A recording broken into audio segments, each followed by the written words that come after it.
어젯밤 두바이의 경기장은 마치 궁전처럼 화려하게 장식되어 있었습니다.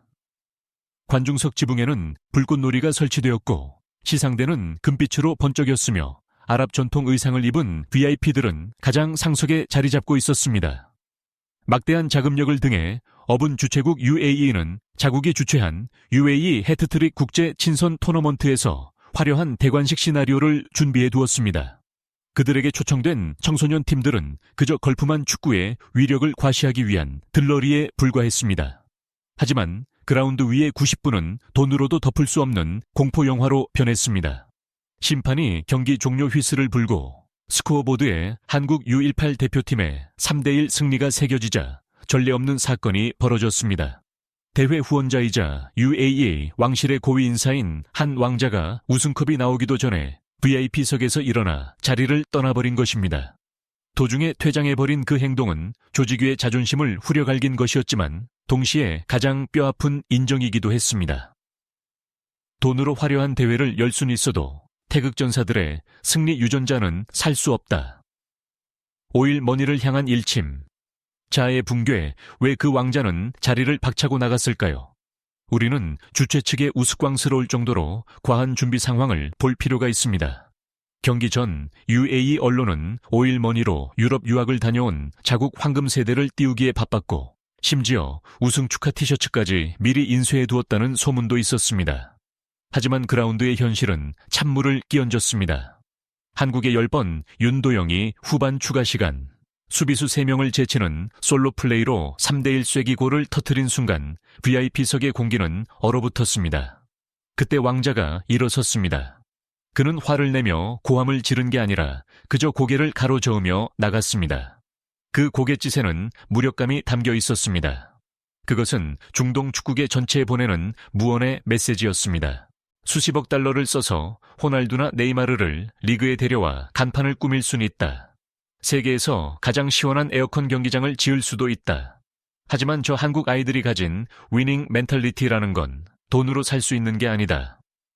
한국 선수들이 과한 세리머니를 거부하고 마치 우승이 당연하다는 듯 덤덤하게 트로피를 받는 냉정함은 주최 측의 허례허식을 더욱 우스꽝스럽게 만들었습니다.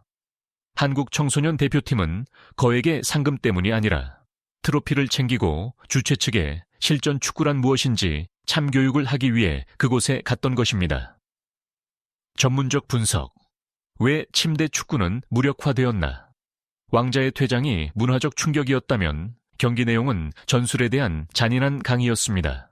중동 축구는 오랫동안 유리할 때마다 드러눕고 시간을 끄는 침대 축구로 악명 높습니다. 하지만 어젯밤 그 전술은 고강도 압박이라는 파괴적인 무기 앞에 산산조각 났습니다. A. 데드타임의 소멸. 시간 지연 전술은 경기 템포가 느릴 때만 효과가 있습니다. 하지만 K리그 유스 시스템의 혹독한 훈련으로 다져진 한국 U18팀의 체력은 경악스러웠습니다. 그들은 시작 휘슬부터 비인간적인 속도로 템포를 올렸습니다. 그들은 UAE 선수들에게 누워서 엄살을 부릴 시간은커녕 숨 쉴 시간조차 주지 않았습니다. B. 수비 시스템의 붕괴.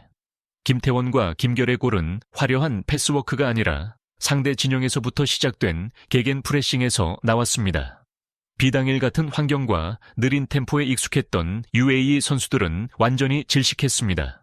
그들은 당황했고 패스 실수를 연발했으며 공을 헌납했습니다. 두바이의 한 전술 분석가는 혀를 내둘렀습니다. 저들은 사람이 아닙니다. 영구 배터리를 장착한 기계 같아요. 85분이 되어 우리 선수들이 쥐가 나서 걸어 다닐 때 붉은 유니폼들은 마치 경기를 방금 시작한 것처럼 스프린트를 했습니다. 후반 막판 UAE의 체력 붕괴는 가장 확실한 증거였습니다. 다리를 들어 올릴 수 없을 정도로 지치고 뇌가 마비되면 아픈 척 연기를 할 힘조차 남지 않습니다. 한국은 압도적인 체력으로 상대의 교활함을 물리적으로 압사시켰습니다.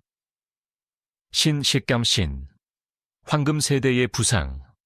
형들이 주춤할 때 아우들이 짊어지다. 이 승리는 U18 친선 대회라는 규모보다 훨씬 더 큰 상징적 의미를 갖습니다.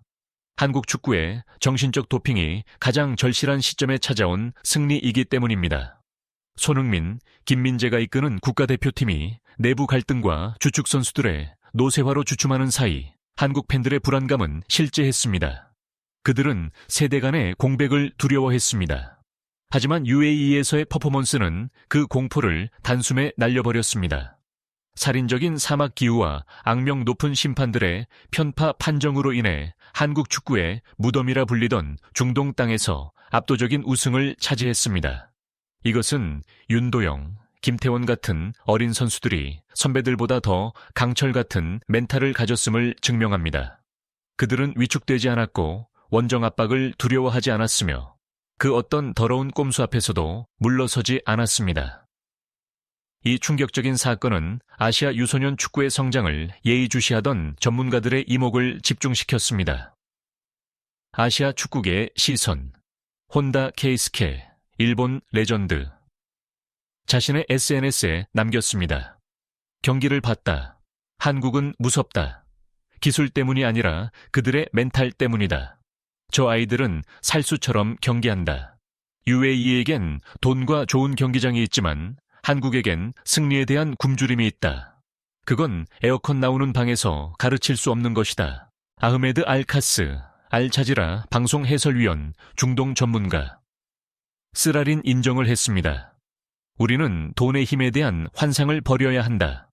왕자가 나간 게 맞다. 그것은 UAE 축구가 정신 차리기 위해 필요한 수치심이다.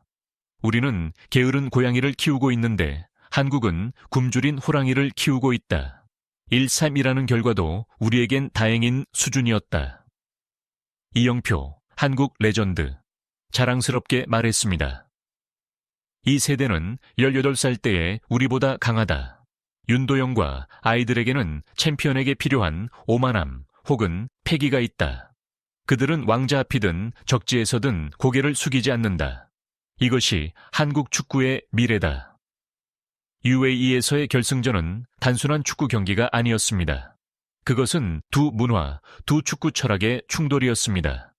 한쪽은 화려한 재정적 투자의 힘을 믿었고 다른 한쪽은 규율, 체력, 그리고 투혼을 믿었습니다. 그리고 3-1이라는 결과는 가장 엄중한 판결이었습니다. 현대 축구에서 훈련장에 흘린 땀방울은 금고 속의 황금보다 언제나 더 가치 있다. 한국 U18 대표팀을 태운 전용기가 두바이를 떠날 때 그들은 자존심 때문이든 제목의 은유적 의미든 상금을 가져오진 않았습니다. 하지만 그보다 더 귀중한 것을 가져왔습니다. 바로 적들의 경외심입니다. 세계는 보십시오. 한국에는 손흥민만 있는 것이 아닙니다. 서울에서는 방금 괴물, 생산 라인이 가동을 시작했습니다. 그리고 그 첫 번째 희생양은 아랍의 자존심이었습니다. 아시아 축구는 이제 젊은 태극전사들이 지배하는 새로운 시대로 접어들고 있습니다. 여러분이 계시기에 저희가 영상을 계속 만들 수 있습니다. 진심으로 감사드리며 늘 행복하시길 바랍니다. 다음 영상에서 다시 만나기 위해 좋아요와 구독 잊지 말아 주세요.